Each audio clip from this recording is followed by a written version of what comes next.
Well, viewers, joining us now is very special guest and a dear friend of mine, Sana Hashmi, who happens to be the fellow at Taiwan Asia Exchange Foundation, and also somebody who understands Taiwan, India relations, and perhaps the geopolitics as far as that particular region is concerned.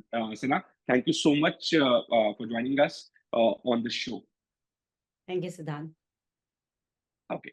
Sana, my first question to you is regarding this recent remark that has come from the Labor Minister of Taiwan. In fact, also, Sana, I want to draw your attention to the efforts that have been given by both sides to get this mobility pact signed. There was some, both sides were not coming on the same page as far as this particular pact is concerned due to the geopolitical ramification.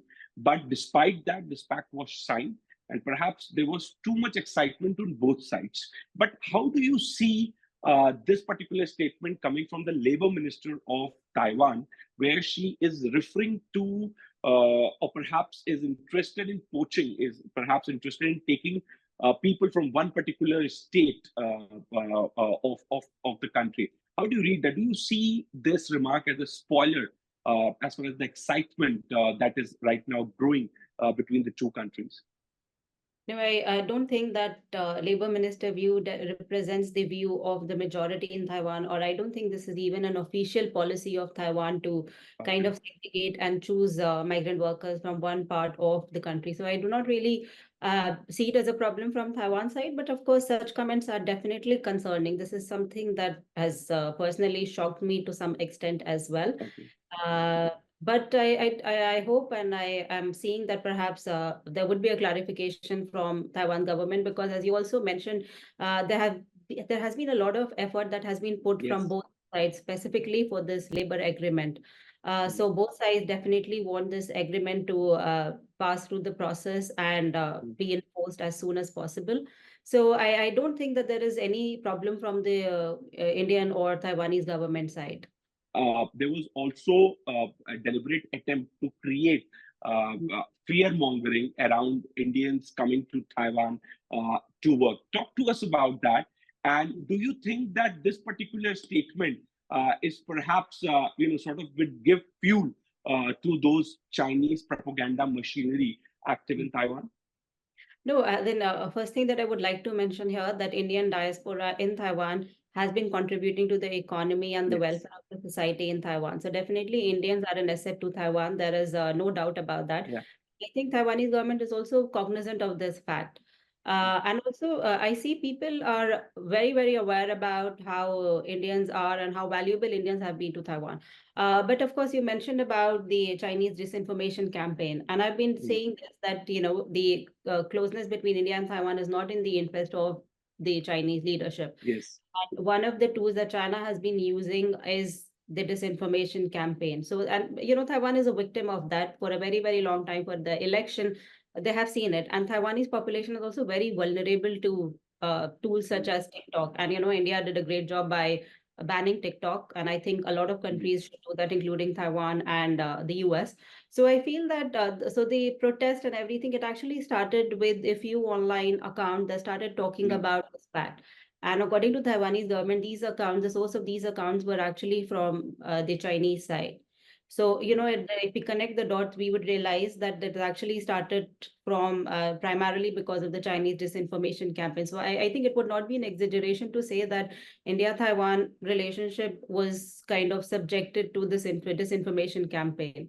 So I think some people got influenced by that. But as I already mentioned, that this is not a majority view. But So as Sana, can we expect some sort of a clarification coming from any of the government departments in Taiwan as far as this one statement of Labor Minister is concerned? As in, Minister Joseph Wu has already been very supportive of the pact, and Okay. but I think no clarification has come out yet. But I'm hopeful, and I think as far as I know how Taiwan functions, I definitely feel there would be some kind of clarification on this. Okay, so I'm talking about the mobility pact. Since this pact has been put in place by both the governments, would like to understand from you: is there any provision in this act, or perhaps is there any a sort of an understanding between the two sides that the people from one particular state, or perhaps with one particular group, can only will only be taken by the government of Taiwan? Was it done officially, or is there any sort of an understanding? The details of the pact have not been made public Yes. yet. So I'm not sure what is included, but I'm 100% sure that this is something that, generally not included in the pact. And I think I could say it with surety that this is something that would not be there in this pact as well. So Okay. I really don't know how this comment came Hmm, out and hmm, why she said this. hmm. Sana, there has always been a very long conversation, perhaps discussion on India Taiwan should come together there in various sectors, contribute in each other's play important roles in each other's growth and development.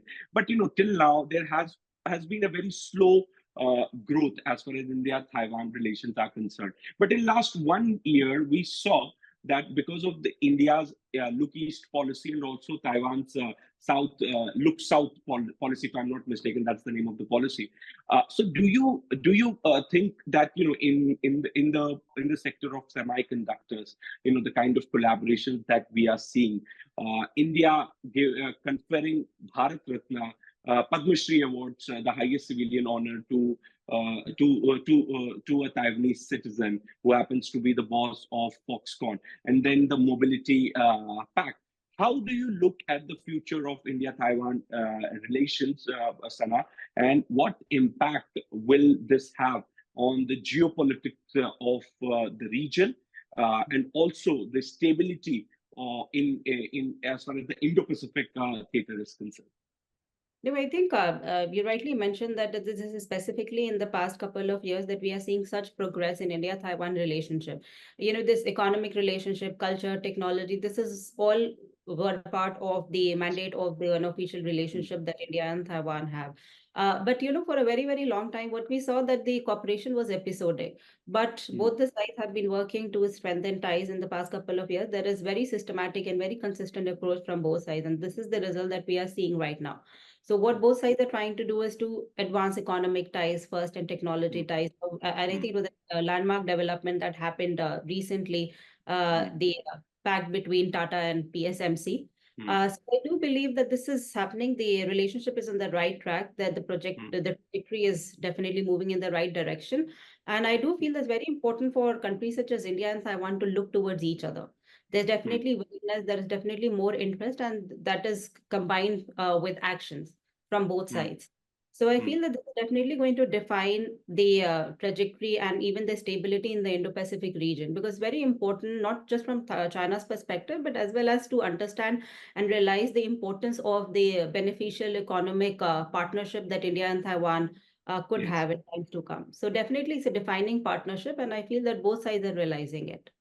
But such statements, do you see that such statements will somewhere down the line, perhaps will have an impact on the relations between the two countries? I feel it's already having an impact. In a Mm, day, I see there's a lot of negative remarks with respect to Taiwan from mm, at least people who use Twitter in India. And then mm, it's also natural when, Indians have been supporting Taiwan for at least over 3 years now. mm, And when you see that a serving minister comes up with a statement like that, it definitely, and then people become very sensitive about it. Then mm, people start questioning that why did we support Taiwan? And what should we mm, do? And while I'm saying it, I would definitely reiterate that this is not a majority view. Taiwanese mm. government is very keen Yeah, on this is not a majority AI. view. Yeah.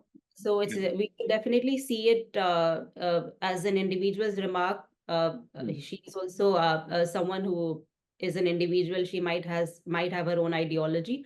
So definitely, I think we India should also realize that Taiwanese government has reached out to Indians before. They have been doing a great job. They have been putting a lot of mm, effort to reach out to the Indian. So I do feel that it's important that we should also remember what all has been done. So I mm, think right now, this has hurt the kind of support that Indians have been showing for mm, Taiwan. But definitely in the long run, it's very important to focus on positive developments as Yeah, well. And this is yeah. just one And episode, this is just one individual's opinion. also, Sana, you have put it really nicely that this is a remark of an individual. This is not what majority people in Taiwan think about Indians. Also, Sana, how important is this relationship with India, Taiwan's relationship with India, given Taiwan values its diplomatic relations a lot because they are few in numbers and perhaps they also carry a lot of political baggage given one China policy in place overall. So, how do you read that, and especially when how the outlook of Taiwan has changed for India in last few years? I think the realization that Taiwan is an important economic partner is very Mhm. much there within the leadership and the policy makers. And I think this is what we are trying to focus on. I've Mhm. been saying it for years now that even the basics are not fulfilled. We need to really focus on basics. Mhm. We still do not have direct flight between Mhm. India and Taiwan. I just came And, back from India to Taiwan yesterday, and it mhm. took me over 13 hours to reach Yes, Taiwan from Delhi. yes. So I feel Mhm. that this is something that we have to focus on more. So I think instead of focusing on China, instead of focusing Mhm. on issues that could really make any side Mhm. uncomfortable, we should focus more on utilizing the underutilized potential in the relationship, be it economic, technology, culture, education, and connectivity. I think these are the things that we should focus right now. And then the efforts have been put in. But I feel that such negative development should be left behind, and we need to Okay. focus on Okay. the Okay. development Sana, of our. Sana, very last question, a very quick one. When can we expect the first batch of Indians arriving in Taiwan? I think the Labour Minister only said in this very controversial interview that Hmm. it would be within 6 months. Okay. So then this is what I'm hoping, but let's see how it goes. But I think within this year we'll see uh, more Indians in Taiwan, and I think it would be definitely a game changer for India-Taiwan relationship. We definitely need more Indians in Taiwan, more Thank Indian you so talent. much, Sana. Thank you so much, Sana. Thank you for joining us and finding out time to do this interview. Thanks a lot. Thank you so Appreciate you joining us. Thank you.